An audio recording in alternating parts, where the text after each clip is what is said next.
સુરેન્દ્રનગરમાં આરએસએસના 15 દિવસીય સંઘ શિક્ષા વર્ગનો પ્રારંભ થયો છે, જેમાં સૌરાષ્ટ્ર કચ્છના 371 શિબિરાર્થીઓને 33 શિક્ષકો વિવિધ વિષય ઉપર પ્રશિક્ષણ આપશે।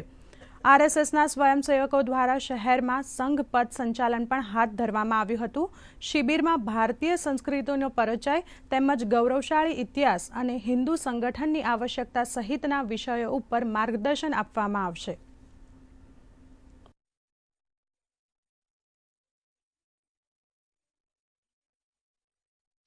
આ વર્ગમાં સૌરાષ્ટ્ર પ્રાંતમાંથી કુલ 171 સ્થાન પરથી 368 શિક્ષાર્થીઓ પ્રશિક્ષણ માટે આવ્યા છે।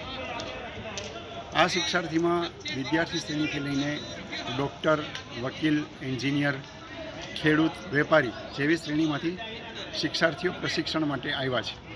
સવારે 4:30 વાગ્યાથી લઈને રાત્રે 10:30 વાગ્યા સુધીની શિક્ષાર્થીઓની દિનચર્યા હોય છે। આ વર્ગમાં શિક્ષાર્થીઓનું વિવિધ પ્રકારનું શારીરિક પ્રશિક્ષણ, સામૂહિક અનુશાસન, સંગઠન માટેનું પ્રશિક્ષણ, નાગરિક કર્તવ્ય, પર્યાવરણ, સ્વદેશી, કુટુંબ પ્રબોધન જેવા વિષયોનું પ્રશિક્ષણ પણ અહીંયા શિક્ષાર્થીઓને આપવામાં આવી રહ્યું છે।